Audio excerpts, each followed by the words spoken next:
Okay, here's my issue. Fine. Here's my issue. With certain families and their gangs. Two rival gangs, the G7 and BRICS. A bunch of hooligans, a bunch of thugs, a bunch of terrorists. First and foremost, before we even briefly talk about these thugs,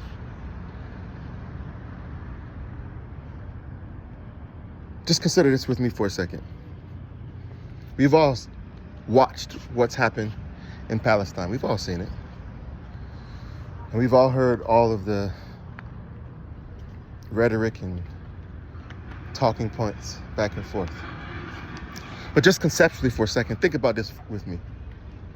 No matter what side anyone is on, the one thing everyone can agree on, first and foremost, is that the current structure we have in place is not adequate.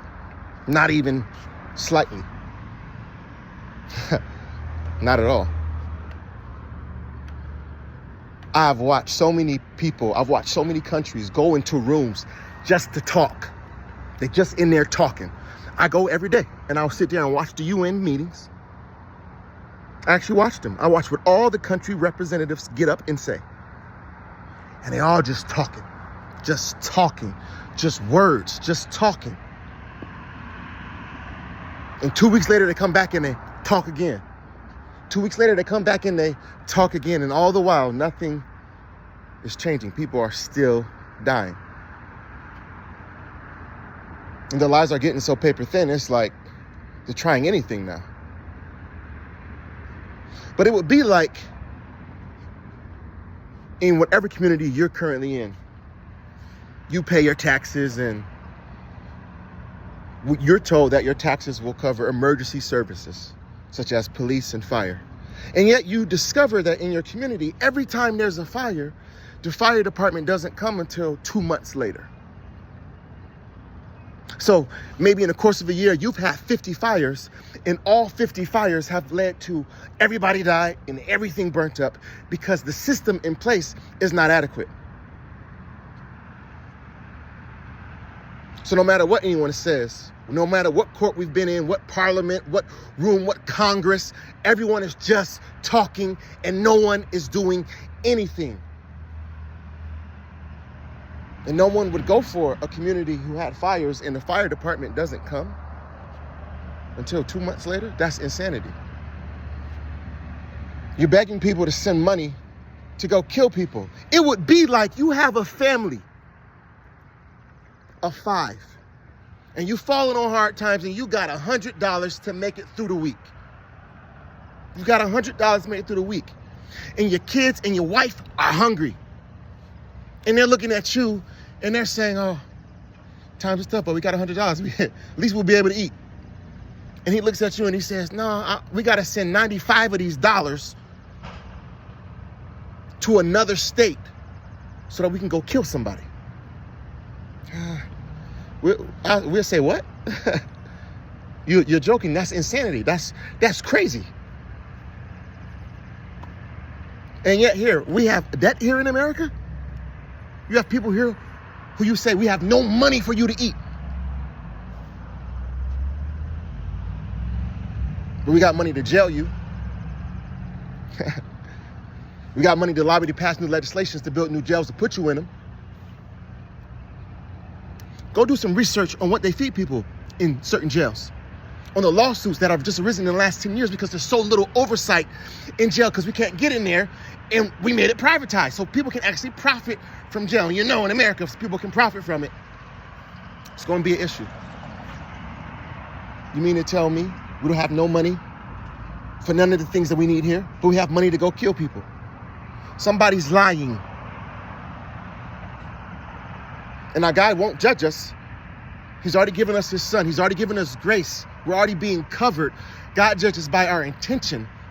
But at some point, he wants to wake us up. Even if you mean well, we have to stop being complicit with the very structures that are choking the life out of people. It's our tax money. We're complicitly going along with when we go stand in line and vote for stupid systems where we know these candidates are only the candidates because they have accepted big money from people who are trying to choke the life out of certain groups of people. Until we start to see that, we might want to reflect on exactly what we're doing and why we're doing it.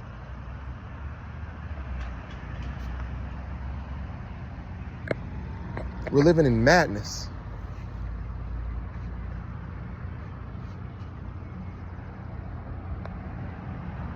They're lying about who the true Hebrews are. So when Kyrie Irving gets up, now everybody and their mom want to come out, and now it's suspended indefinitely. It's like thou doth protest too much. Now, see how the Lord do him? See how the Lord works? The only person that came out during that time and defended Kyrie Irving was Jaylen Brown. Now the NBA had their worst nightmare. They're going to hand the trophy to either Jaylen Brown's team or Kyrie Irving's team. The truth going to come out. Truth pressed to earth will eventually rise. Go check with your local politicians, your state-run politicians, your representatives. Who are they getting money from? How are they in office?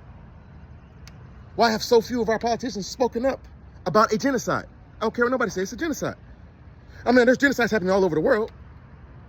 Many that we don't call genocides are what considered genocides. There's genocides happening. I grew up in communities who had the genocides going on in them, in this country.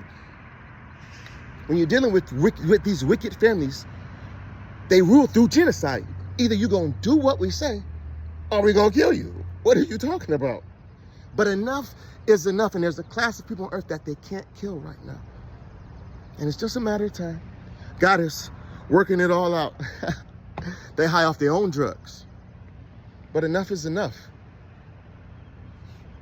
Every time I went into the courtroom, I'm always assumed to be the defendant.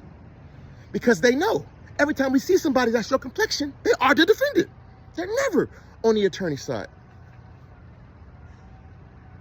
I got so many brothers sitting in jail for I can go down the street and walk into a store and get what they in jail for. In certain states, you can walk around with a gun. And in certain other ones where they've made it so crazy that if you don't have a gun, it's unlikely you'll make it to the next week. And we could talk about the environmental factors that have led to that. Why are the communities in America the way they are? There's a whole history behind it and how you get here, and you know it. But it's not just the overt actions, it's the covert actions. It's the legislation.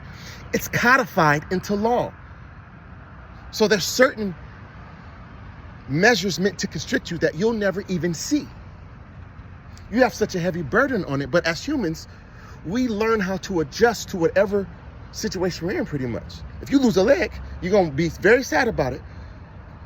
But something about the human spirit, generally, you're going to see them walking on one leg or in a wheelchair. Still maneuvering just with a less leg, one less leg. We're living in madness, absolute madness, and everybody just talking, just saying words. It should be this, it shouldn't be that. We're going to sanction them, we're going to do this. We're going to do that, we're going to do this. Desperation. The unveiling is happening, and they're realizing their empire is crumbling. And God's promises are going to happen. The millennial reign is going to occur. We're at the doorstep of it. We've slipped into this thin space where the two are bleeding into each other. And they're terrified. And the one time they need to be unified, they are not. I am thoroughly enjoying watching them scramble. I mean, if you actually just listen to the logic, when I actually listen, I mean, I'm just think this stuff is so stupid. Like, I just can't believe this is what we have to deal with. Like, this is our options? No, we have to do better than this. No, I don't accept. I refuse. This is madness. This is madness. Absolute madness. Madness. But when you have the right theory in place, everything makes sense. Oh, America has the real Hebrews in it. Oh, so you have to support the state of Israel because I get it. Because the same families that started America started that in order to protect their interests. They need to make a false state of Israel, legitimize them through all atrocities. Go back and watch the history of how the modern state of Israel, which is a false state of Israel,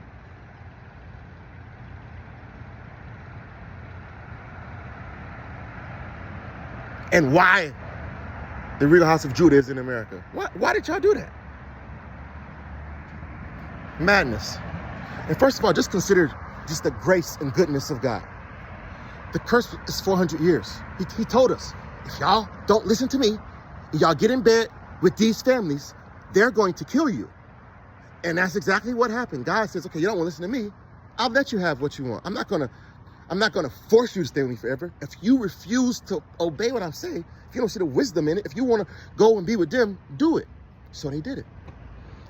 And he promised what's gonna happen. He says, okay, if you do that, I'm gonna let them, I'm gonna give you over to their graces, and they have evil intent in their heart for you. So you're gonna be under a curse for 400 years. Do you understand that it's only because of the grace of God that we have as much freedom that we had up until 2019? 400 years of the curse. 1619, when the first slaves arrived in Virginia. Do you understand that? 400 years. That theoretically, just like in Egypt, they could have just been enslaved. Right into the time when God says, let them go. But no, God heard our cries, saw the evil they were doing. He says, no, I'm not going to allow them just to lynch y'all forever. I'm not going to allow them just to beat y'all and make y'all work in them hot fields forever. His heart, his grace, even though he promised 400 years of curse, his grace mitigated it. So now we got people, even in America right now, under the curse. Any evil man riding around with M's. It's unbelievable. God is different. That's the God we're dealing with. So if that's what his grace looks like under the curse, come on now, consider with me what his grace will look like under a blessing. But y'all have to stop with the madness. We have to stop supporting America just as a structure. These colonies, who were the colonies? How did they get the money for this? Let's do some history together. At any time we can get in the classroom together, I would love to. Let's do it. You know some things I don't know. But God has had me by divine call. I would never imagine I'll be on this path. But this is God's plan. And the one thing you can't do is you can't stop God's plan. Even when you run the other way. Shout out Jonah. Shout out Drake. God's plan.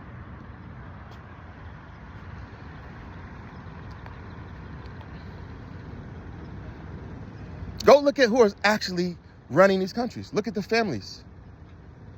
Look at the lines. So this same family been in charge for this time? So everything's happened under your watch? Oh, okay, I get it now. No problem, we on the way. It's just a matter of time, I'm on the way.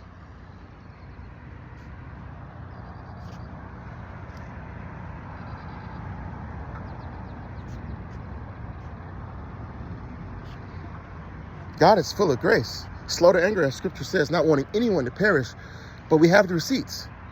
Your family been in power for the last 1,000 years, 1,500 years, and you've just perpetuated evil all 1,500.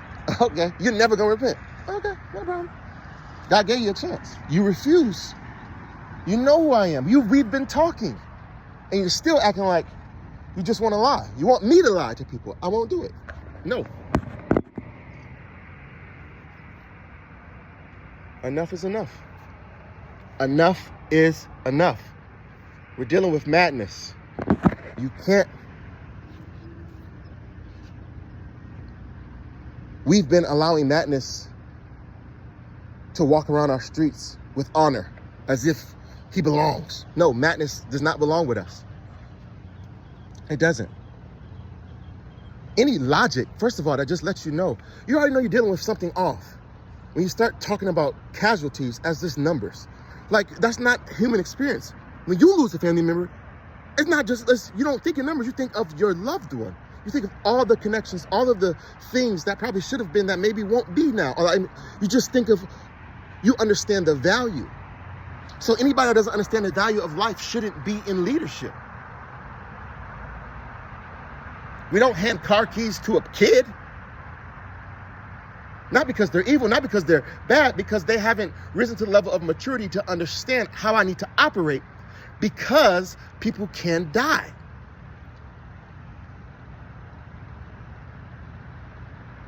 And accidents happen and mistakes happen. But as much as we can mitigate the foreseeable, we should try. But when I see the leaders, when I watch history, and I see these leaders consistently making it so, in order to be in leadership, you have to do evil. And that the very currency of all of these governments is blood and evil. As Revelation says, the blood of all the saints cries out. No more, church. Nope. Enough is enough. Madness is madness. It's insanity.